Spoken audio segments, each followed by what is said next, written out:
In the yesteryears of centuries ago, in a small portion of this vast world of ours, there lived a people called the children of Israel. From them came certain men and women through whom God revealed himself to all mankind. One of these was Gideon the Liberator.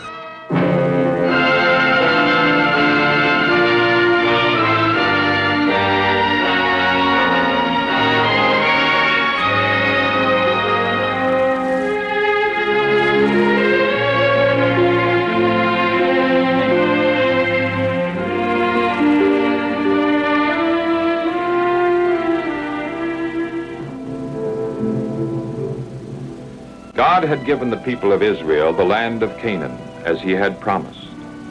Under Joshua, the Israelites served the Lord and enjoyed his blessings. But as time went on, they made friends with the heathen tribes of Canaan and began to worship their idols. Chief among these was Baal, and the more the Israelites bowed down to the idol, the more trouble came upon them.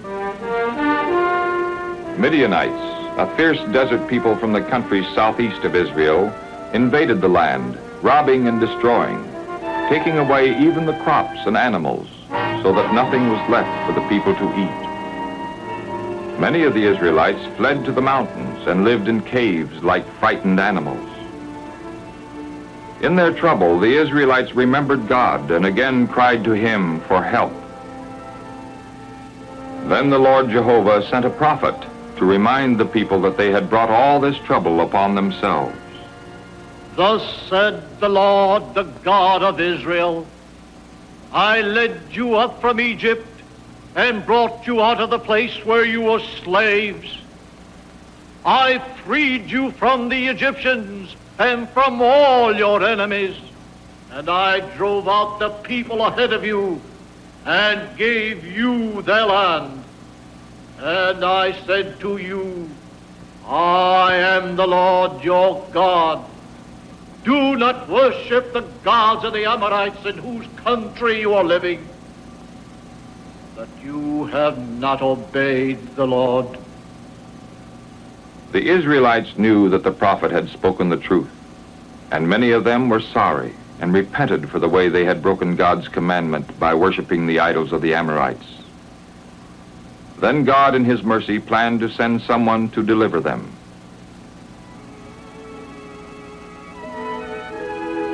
One day, Gideon, the son of Joash, was threshing wheat in his vineyard, where the Midianites would not be likely to see him. Suddenly, he was aware that someone was watching him. An angel of the Lord had come to bring Gideon a message, but at first Gideon did not realize that this was a heavenly visitor. The Lord is with you, you mighty man of courage.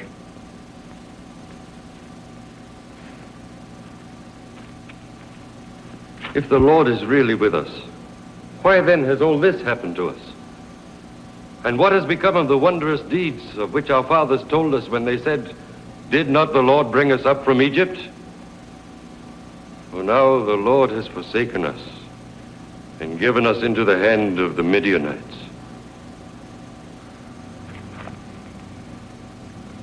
Go in this might of yours and save Israel from the Midianites. I am sending you, am I not?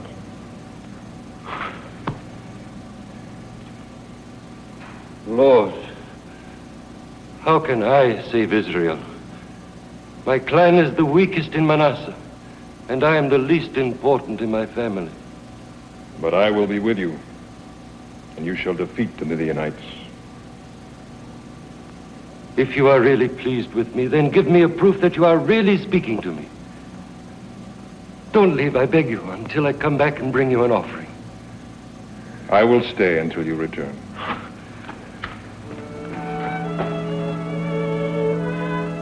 When Gideon returned with gifts of bread, meat, and broth, the angel of the Lord told him to place the bread and meat on a rock and pour the broth over them.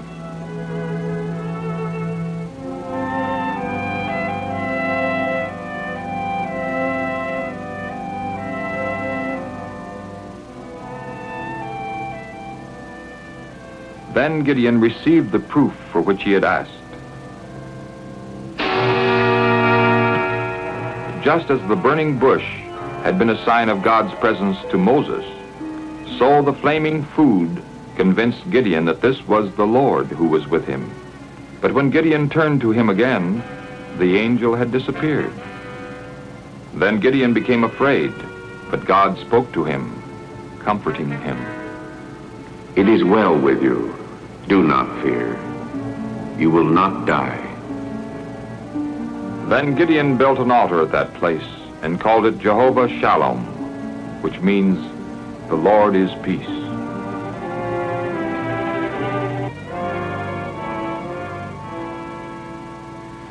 That same night, God spoke to Gideon again, commanding him to tear down the altar of Baal, which was on his father's land, and there to build another altar where the people might worship the Lord.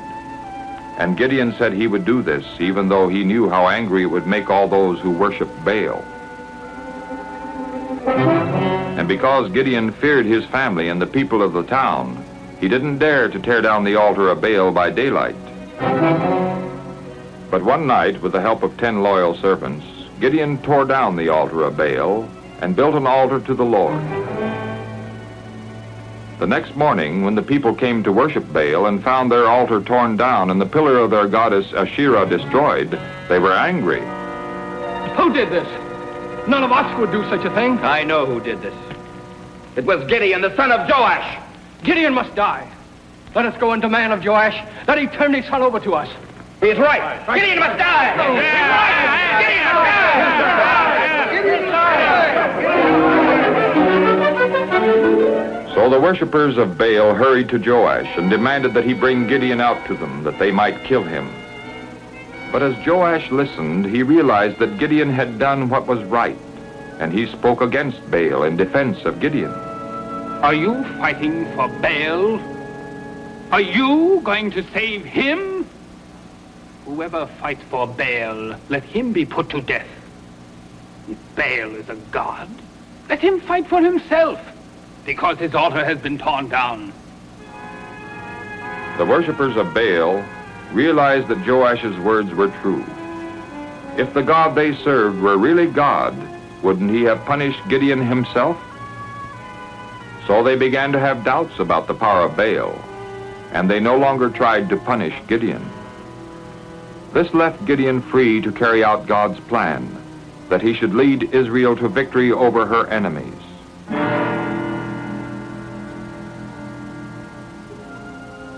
Gideon's task was not an easy one.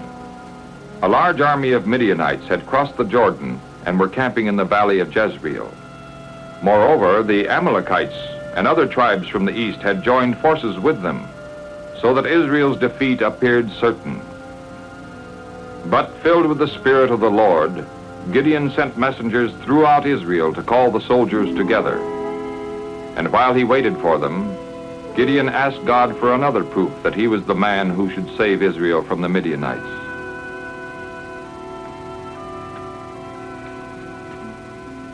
If you really are going to use me to save Israel, as you said, then give me a proof. I will lay a fleece of wool on the threshing floor. If dew falls only on the fleece and the ground all around it is dry, then I'll know that you will save Israel by me, as you have said.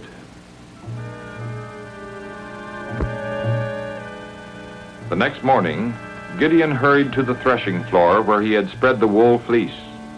To his surprise, the ground around the fleece was perfectly dry. But the fleece was so drenched with dew that the water wrung from it was enough to fill a bowl. Then Gideon asked God for still another proof. Don't be angry with me, O Lord, if I ask for one more thing. Please let me make another test with the fleece. Let it be dry only on the fleece, and let there be dew all over the ground. The next morning, Gideon again hurried to the fleece. This time, all the ground around was wet with dew, and only the fleece was dry. Then Gideon knew that God was ready to help him lead his people to victory.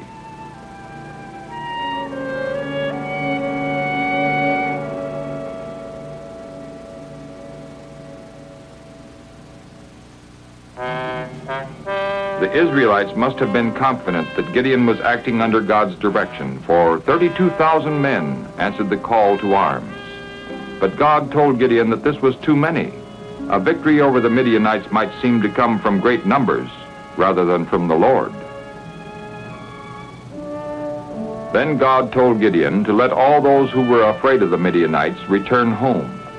And more than 2/3 of the soldiers did so. There were only 10,000 left. But God told Gideon, "There are still too many. Take the soldiers down to the water. Place in one group everyone who laps up the water like a dog, and in another group everyone who kneels down to drink." And there were 300 who lapped the water. All the rest knelt down to drink. Then God said to Gideon, "By the 300 men who lapped the water, I will give you the victory.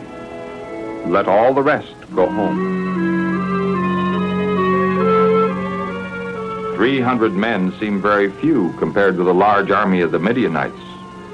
But that night, to reassure Gideon, God sent him and his servant Purah to the enemy camp where they overheard the Midianites talking.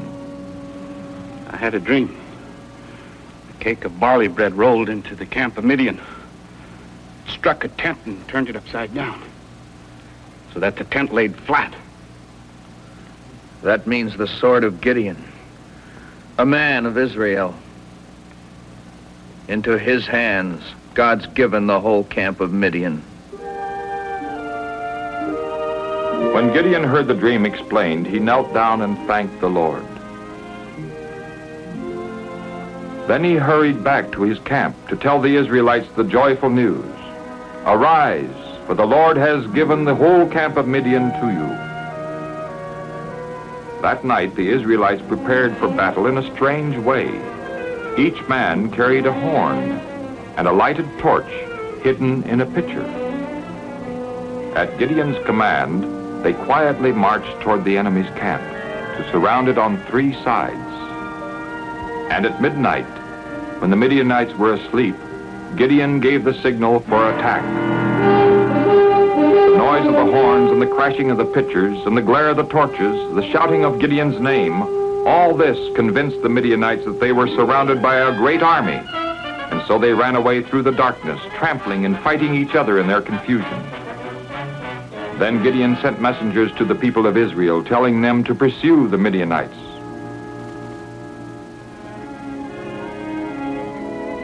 And so Gideon and his people won a great victory, and once more, peace came to Israel.